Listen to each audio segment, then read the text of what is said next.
Let's start with our first news. Kamaru Usman is reportedly set to face Du Plessis at UFC Oklahoma in a major middleweight clash that has shocked fans. Usman has taken a massive step back into title contention, and surprisingly, it is not happening at welterweight. According to journalist Mike Bone, Usman is expected to move up to 185 pounds to fight the former champion Du Plessis.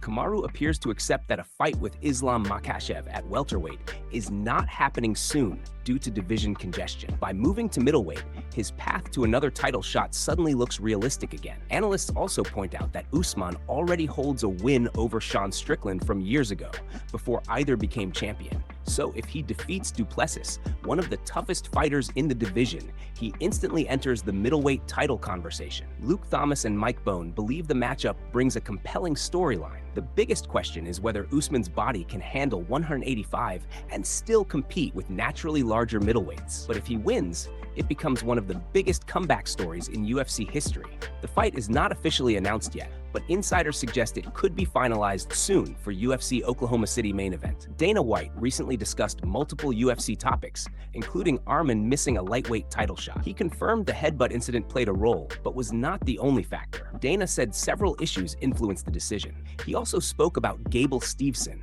emphasizing that hype does not guarantee success in the UFC cage. Arman supporters believed he deserved the title shot, but UFC officials ultimately chose otherwise. Dana White stressed it was a combination of factors, not a single mistake. The situation remains controversial in MMA circles. Big fight implications for the division overall scene.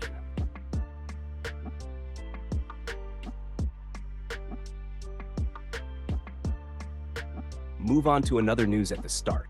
Garry has gone off on Islam Makhachev for what he calls lies and clear avoidance tactics. In a recent interview, he claimed that everything Islam has been doing lately suggests he does not want the fight, pointing to delays, shifting excuses, and now the reported injury situation. He described it as a classic pattern from champions after winning the belt, where they begin searching for easier paths instead of taking the biggest challenges. According to Ian, this is not just frustration, but a pattern that shows a reluctance to face dangerous contenders at welterweight. Ian believes he is the clear #1 contender after his recent performances, and he feels the UFC is delaying what should already be a locked-in title fight. He argued that the welterweight title picture is now coming down to him and Michael Morales, with analysts split on who deserves the shot next. Some point to Ian's momentum, his activity, and his growing popularity, while others back Morales because of his undefeated record and strong finishing ability. The debate has now become one of the hottest topics in the division, with fans and media constantly arguing online. Dana White has not officially confirmed who will fight for the title, but insiders say the situation is still developing behind the scenes. Meanwhile, Ian doubled down in his comments about Islam, saying that the injury excuse does not add up in his view. He suggested that if the injury is real, it likely happened outside of competition, even joking about unusual training activities. He made it clear that he simply does not believe the explanation and sees it as another way to delay the matchup. In a clipped segment from the interview, Ian questioned the situation directly, saying he heard about the hand injury, but does not believe it. He said he cannot imagine Islam getting injured in his last fight and implied that the timing feels suspicious. He laughed off the idea and suggested that it could be another excuse. He went on to say that everything he sees tells him Islam does not want to fight, repeating it multiple times for emphasis. Ian added that this is what he believes many champions do after winning a belt, trying to stay relevant while avoiding risk and remaining inactive. He insisted that once he gets his shot, that pattern will change completely, and the division will be forced into action at a much higher pace and intensity.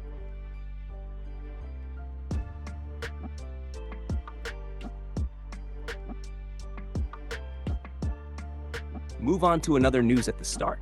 Alex Pereira is reportedly stepping up his preparation in a very unusual way ahead of his interim heavyweight title fight against Ciryl Gane at the White House event. According to training footage and reports, Alex has been working closely with UFC heavyweight Talison Teixeira as part of his camp, focusing on specific scenarios that could come into play during the fight. The key detail that has caught attention is the emphasis on dealing with eye pokes. Teixeira has reportedly been helping Alex simulate situations where opponents may extend fingers during exchanges, forcing him to stay composed and protected in close-range striking. This type of preparation is becoming more common in high-level MMA camps, especially in fights where reach, timing, and defensive reactions are critical.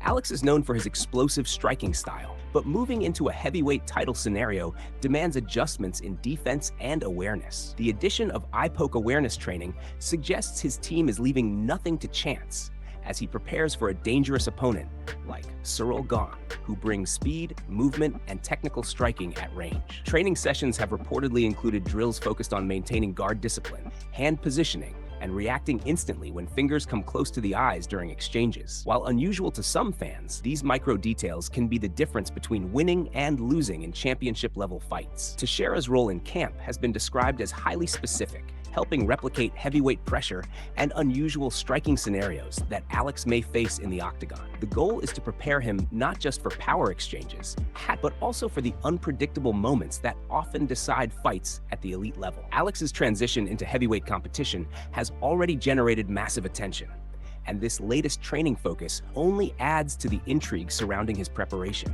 As he moves closer to the interim title fight, every detail of his camp is being analyzed, from sparring partners to defensive drills. With Ciryl Gane expected to bring a fast and technical striking approach, Alex's team appears determined to close every possible gap. The addition of specialized training for eye poke situations shows how far modern MMA preparation has evolved, where even the smallest risks are studied and addressed in advance. As Fight Night approaches at the White House event, Alex Pereira's camp continues to refine every aspect of his game, aiming to ensure he enters the octagon fully prepared for any situation that may arise during the heavyweight clash. Move on to another news at the start. Khamzat has sparked attention after joking about Arman's physique during a recent exchange, specifically making fun of his legs in a playful but competitive tone. The comments quickly circulated online after a short clip showed Khamzat laughing and teasing Arman during a conversation with his team. In the footage, Khamzat reacted casually, saying it was not bad, before shifting into a more humorous tone about potentially facing him in the future once Arman is done with his current fighting commitments. He added that when the time comes, they would take him on and deliver a masterclass, showing clear confidence in his abilities. The conversation continued in a light but competitive environment, with Khamzat joking about training dynamics and suggesting that Arman should not be left behind. He insisted on staying involved in every situation, reinforcing his intense training mindset and constant presence in competitive discussions. During the exchange, a coach was heard commenting on Arman's legs, joking about their size and calling them short. Khamzat reacted with laughter, continuing the playful criticism while maintaining a relaxed training camp atmosphere. Despite the jokes, the tone remained more teasing than serious, reflecting the usual banter that takes place in elite MMA camps. The conversation then shifted to endurance and lifestyle, with references to cycling and long-distance training. Khamzat mentioned riding significant distances with Arman, including a 75-mile ride, and jokingly asked who would win in a comparison, adding to the competitive spirit of the moment. The exchange highlighted the friendly rivalry and physical conditioning both fighters are known for. Although the comments about Arman's legs went viral, there was no sign of real tension between the two, as the interaction appeared to be part of normal gym banter. Khamzat's remarks fit his well-known personality of mixing humor with confidence, often using jokes to throw opponents off mentally while staying focused on performance. The clip has since gained traction across MMA communities, with fans debating whether the comments were simply playful trash talk or subtle psychological games ahead of potential future matchups. Regardless, it added another layer to the ongoing discussion around Khamzat's mindset and how he interacts with other top contenders in the division.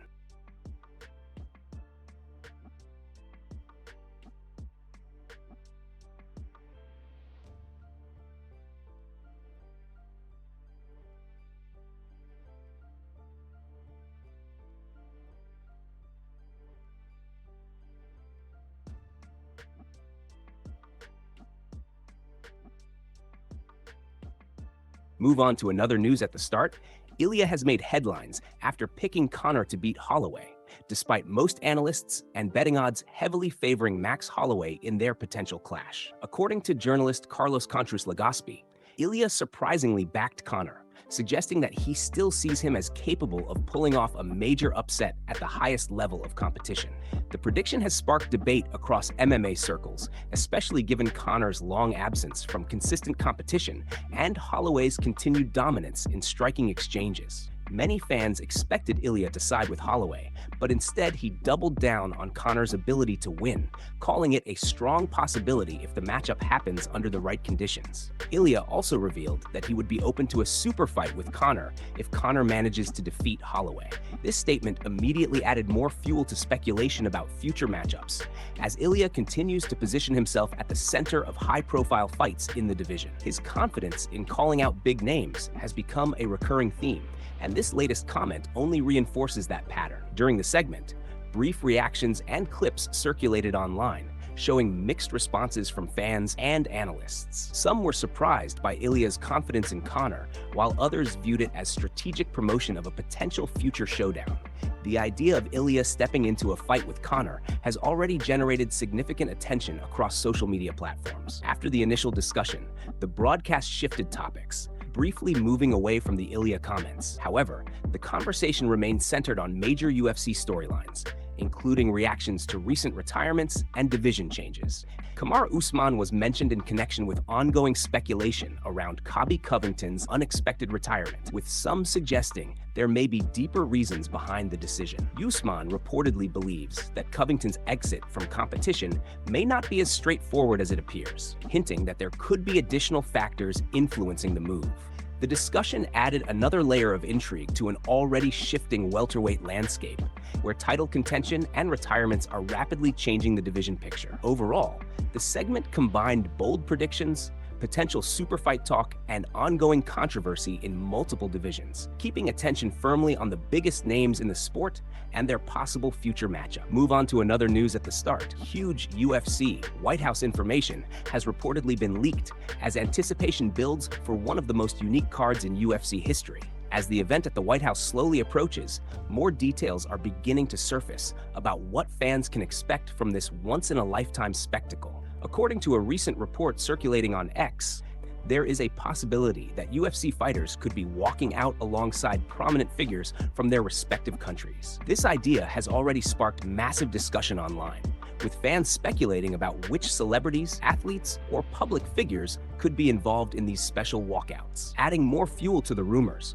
reports suggest that Drake was recently seen practicing walkouts at the UFC Apex. This immediately caught attention across the MMA community, as it hinted at potential involvement in the White House event. Shortly after, Ayan Zahabi also retweeted the report, further increasing speculation that something significant is being planned behind the scenes. These developments align with ongoing chatter that Drake is confirmed to attend an event hosted by Adin Ross tonight, which is also taking place at the UFC Apex. The timing of these appearances has led many to believe that discussions or preparations related to the White House card may already be underway in the background. If these reports turn out to be accurate, it could mean a completely new level of presentation for UFC walkouts, where fighters are not only representing themselves, but also their countries, alongside high-profile figures.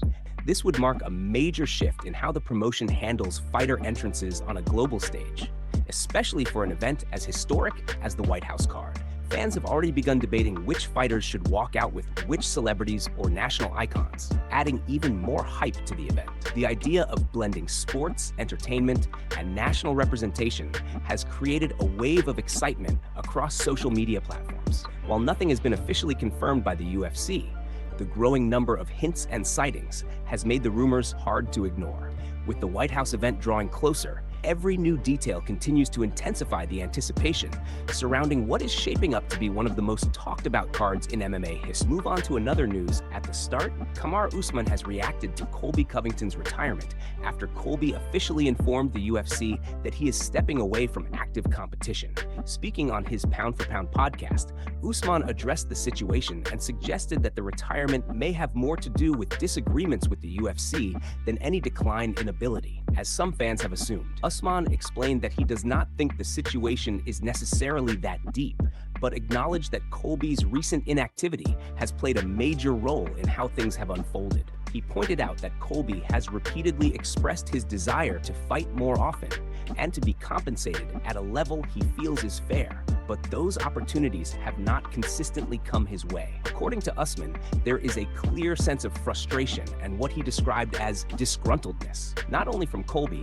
but from several fighters across the roster. He emphasized that the issue appears to be less about performance and more about a lack of consistent activity inside the octagon. He further noted that Colby is still fully capable of competing at a high level, referencing his performances in other promotions where he has shown he can still fight effectively. In Usman's view, this suggests there is some form of disconnect between Colby and the UFC when it comes to scheduling, opportunities, and fight negotiations. Usman explained that there seems to be a breakdown in communication or alignment between Colby and the promotion, leading to uncertainty about why he has not been booked as frequently as he would like. He questioned why Colby has not been getting the fights he wants, or even fights in general, despite still being a recognizable name in the division. Reflecting on their shared history, Usman highlighted that he and Colby have a long and deeply connected rivalry, which has helped shape both of their careers. He suggested that regardless of personal opinions, Colby remains a fighter who draws attention every time he competes. Usman concluded by pointing out the undeniable reality of Colby's marketability, explaining that every fight he is involved in attracts strong reactions. Whether fans support him or want to see him lose, he remains a figure who generates interest, making his presence in the division always significant.